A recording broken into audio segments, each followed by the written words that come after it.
बेबसी। क्या आपने कभी किसी को बेबस होता देखा है?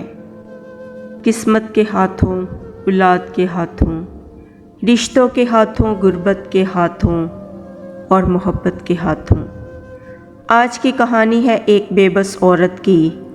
उसने अपनी बेबसी पर आंसू बहा बहा कर आखिर में ख़ुद को ख़त्म कर दिया। मगर कहानी को स्टार्ट करने से पहले मेरी आप सबसे गुजारिश है कि मेरे चैनल लुबना स्टोरीज़ वर्ल्ड को सब्सक्राइब करें, वीडियो को लाइक, शेयर और अच्छे कमेंट्स करें। नीलम ने एक मिडिल क्लास फैमिली में आंखें खोलीं। उसकी फैमिली में माँ बाप, नीलम और उसका बड़ा भाई था। नीलम छोटी थी। ये दोनों स्कूल जाते थे। दोनों की मैट्रिक कंप्लीट हो गई तो घर वालों ने नीलम को आगे तालीम हासिल ना करने दी।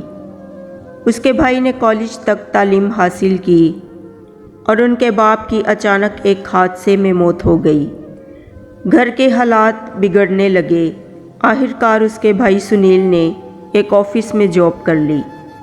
कम तालीम की वजह से नीलम कोई अच्छी जॉब न कर सकती थी। उसका भी दिल करता था कि वो भी अपने भाई का हाथ बटाए। वक्त इसी तरह गुजरने लगा। नीलम जब 20 साल की हुई तो उसके भाई ने नीलम की शादी कर दी। नीलम के ससुराल वाले भी मिडिल क्लास फैमिली से थे। बाद में पता चला कि नीलम का शौहर, जिसका नाम सनी था, कोई काम ना करता था। नीलम तो शादी नहीं करना चाहती थी, मगर उसके भाई ने ज़बरदस्ती उसकी शादी कर दी।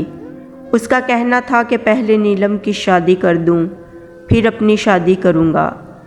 नीलम के ससुराल वाले बहुत लालची थे। वो नीलम को पसंद नहीं करते थे क्योंकि नीलम को ज़्यादा जहेज़ ना मिला था।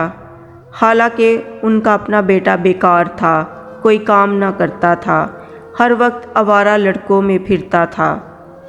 वो छोटी छोटी बातों पर नीलम को ताने देते थे, बुरा भला कहते थे। सारे घर के काम नीलम से करवाते थे। नीलम का शौहर नीलम को मारता पीटता था। कितनी औरतें हैं जिनके शौहर उनको मारते पीटते हैं, गालियां देते हैं। सनी अपनी नाकामियों पर नीलम को मारता और बुरे सलूक करता था। नीलम अपनी अम्मी के घर जाकर अपनी अम्मी और भाई को बताती थी तो नीलम की माँ कहती, बेटी बर्दाश्त करो, औरत का काम ही बर्दाश्त करना है। अगर नीलम 2 दिन से ज़्यादा अपनी अम्मी के घर रहती तो सुनील कहता, नीलम तुम्हारा घर अब ये नहीं है। तुम्हारा घर वो है जहाँ तुम्हारा शौहर है, जहाँ तुम्हारी शादी हुई है। कल को मेरी भी शादी हो जानी है। पता नहीं तुम्हारी भाभी ये सब कुछ समझे ना समझे, इसलिए तुम अपने घर ही रहा करो। नीलम कहती, भाई मेरे ससुराल वाले और सनी सब मेरे साथ बहुत बुरा सलूक करते हैं। नीलम हर तरफ से मायूस हो गई थी, न जाने क्यों। जब भाई कवारे होते हैं तो बहनों से प्यार करते हैं, मगर जब उनकी शादी का वक्त करीब आता है तो वो बातों ही बातों में अपनी बहनों को समझाते हैं कि मेरी भी शादी के बाद तुम कम ही आना। हालांकि बहनें जितना प्यार अपने भाइयों से करती हैं, भाई उतना प्यार अपनी बहनों से नहीं करते और हमेशा अपनी बीवी का ही साथ देते हैं। नीलम ने एक घर में काम कर लिया। वहाँ वो सफाई करती थी, बर्तन धोती थी और जब कभी काम से आने में लेट हो जाती तो सनी उस पर शक करता और उसे मारता था। उसने नीलम का जीना मुहाल कर दिया था। 1 साल इसी तरह गुजर गया। नीलम अब अपनी माँ के घर भी कम जाती थी। उसके भाई सुनील की भी शादी हो गई। जहाँ वो ऑफिस में काम करता था वो लड़की भी वहीं पर काम करती थी। सुनील की लव मैरिज थी और वो अपने घर में बहुत खुश था। उसकी अम्मी भी नीलम पर ज़्यादा ध्यान न देती थी। वो सोचती थी अगर वो नीलम की मदद करेगी या फिर उसे यहाँ आने को कहेगी तो सुनील और उसकी बीवी उसके साथ भी बुरा सलूक करेंगे।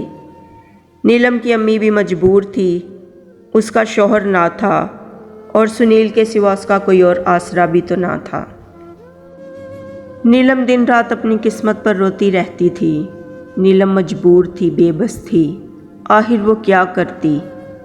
फिर नीलम प्रेग्नेंट हो गई। वो बहुत खुश थी कि शायद अब सनी ठीक हो जाए, मगर सनी अपने आवारा दोस्तों के साथ फिरता रहता था। अब तो उसने नशा करना भी शुरू कर दिया। आज नीलम को उसके काम से तनख्वाह मिली। जब वो घर आई और सनी उससे पैसे मांगने लगा, नीलम ने पैसे देने से इनकार कर दिया तो सनी ने नीलम को खूब मारा और उसके पेट पर टांग लग गई और उसका बच्चा पेट में ही मर गया। नीलम की सास उसे हॉस्पिटल ले गई।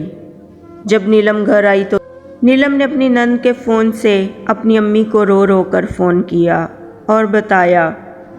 दूसरे दिन उसकी अम्मी उसका पता करने आई और नीलम बहुत रोई, मगर सुनील और उसकी बीवी न आए। नीलम को बहुत दुख हुआ। बाद में उसकी अम्मी भी चली गई और नीलम ज़ारो ज़ार रोने लगी अपनी किस्मत पर और अपनी बेबसी पर। कुछ दिनों बाद नीलम ने फिर से काम पर जाना शुरू कर दिया। आज नीलम जहाँ पर काम करती थी उनके बच्चे की सालगिरह थी, तो नीलम को काम से आने में देर हो गई। सनी ने कहा कि तुम बहुत देर से आई हो, तो उसकी सास ने कहा कि किसी यार के साथ आवारा फिरती होगी। सनी ने इस बात पर नीलम को खूब मारा और नीलम के सर पर चोट लग गई और उसके सर से खून बहने लगा।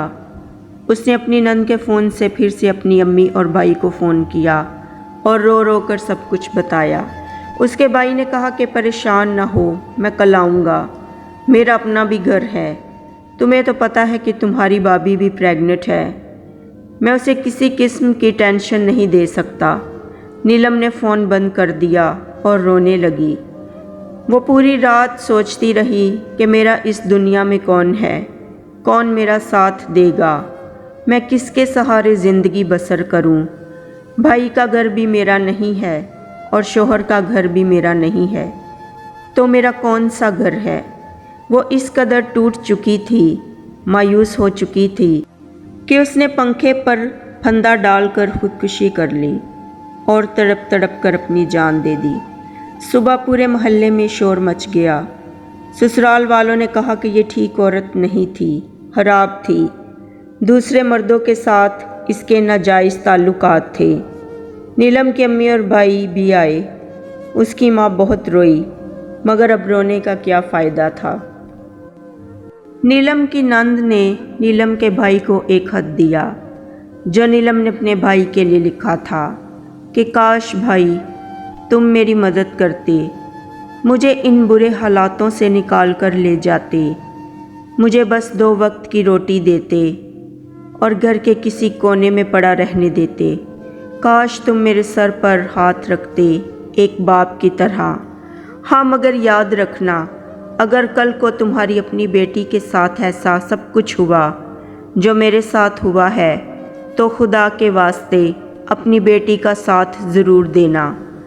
उसके भाई ने खत पढ़ा और ज़ारो ज़ार रोने लगा कि काश मैं अपनी बहन की मदद करता, उसे यहाँ से ले जाता, मगर अब क्या फ़ायदा था।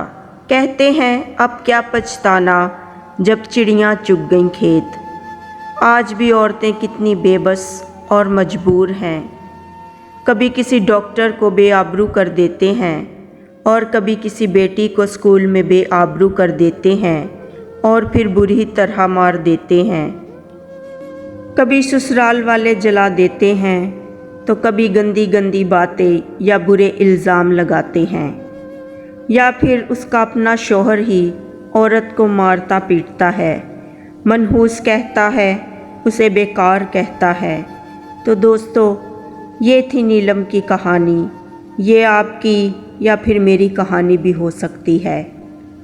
तो प्यारे दोस्तों, अगर आप सबको नीलम की कहानी अच्छी लगी है तो मेरी आप सबसे गुजारिश है कि प्लीज़ मेरे चैनल लुबना स्टोरीज़ वर्ल्ड को सब्सक्राइब करें, ताकि मैं इस तरह की और अच्छी अच्छी कहानियाँ आप सबको सुनाऊँ।